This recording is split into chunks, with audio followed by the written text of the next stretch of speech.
بسم اللہ الرحمن الرحیم۔ السلام علیکم دوستو، آج کی اس ویڈیو میں ایک نہایت ہی اہم سوال کا جواب آپ کو دینے والا ہوں۔ یہ سوال اس لیے بھی بہت اہم ہے کیونکہ آج ہمارے بہت سے نوجوان لڑکے اس لت میں پڑ چکے ہیں اور اس فیل میں بڑی تیزی سے آگے بڑھتے چلے جا رہے ہیں۔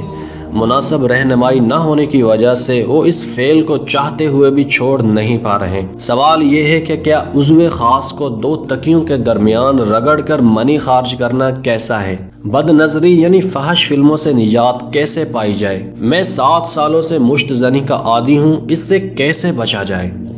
تو عزیز دوستو، اللہ تعالیٰ قرآن کریم میں فرماتے ہیں، اپنی شرمگاہوں کی حفاظت کرنے والے مرد اور عورتیں اور اللہ کو کثرت سے یاد کرنے والے مرد اور عورتوں کے لیے اللہ نے مغفرت اور بڑا ثواب تیار کر رکھا ہے۔ تو عزیز ناظرین، اس آیت مبارکہ میں خدائے ذوالجلال نے پاک دامنی کے ساتھ یاد الہی میں زندگی گزارنے والے لوگوں کے لیے مغفرت اور بڑے ثواب کا اعلان فرمایا ہے۔ ثواب سے مراد دنیا کی برکتیں اور آخرت کی نعمتیں ہیں، جبکہ مغفرت سے مراد یہ ہے کہ پاک دامن شخص سے ہونے والی دوسری غلطیوں اور کوتاہیوں کو رب کریم جلد معاف فرما دیں گے۔ اجر کے ساتھ عظیم کا لفظ نشاندہی کر رہا ہے کہ پاک دامنی پر ملنے والا انعام عام معمول سے بھی زیادہ ہوتا ہے۔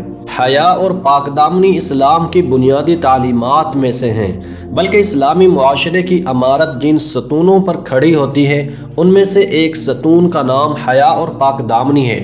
جو شخص حیا اور پاک دامنی سے محروم ہو جاتا ہے وہ پھر کسی ضابطہ اخلاق کا پابند نہیں رہتا اور اس کی زندگی شطر بے مہار کی مانند ہوتی ہے۔ ایسے انسان سے خیر کی توقع رکھنا بھی فضول ہے۔ اسی لیے کہا جاتا ہے کہ جب انسان بے شرم ہو جائے تو پھر جو مرضی کرتا پھرے، اس سے کیا فرق پڑتا ہے؟ آخر میں آپ کو بتانا چاہوں گا کہ یہ ناجائز فعل ہے، اس سے بچنا چاہیے۔ ان گناہوں سے بچنے کے لیے تھوڑی ہمت، حوصلہ اور عزم مصمم کی ضرورت ہے۔ فحش فلمیں دیکھنے سے نجات پانے کے لیے اسکرین ٹچ موبائل کا استعمال چھوڑ دیں، ضرورت کے لیے سادہ موبائل رکھیں۔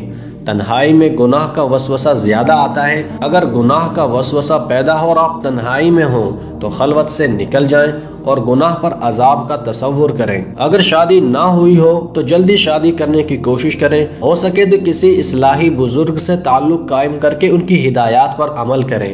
درود شریف اور ذکر کی کثرت رکھیں، انشاءاللہ گناہ سے نجات مل جائے گی۔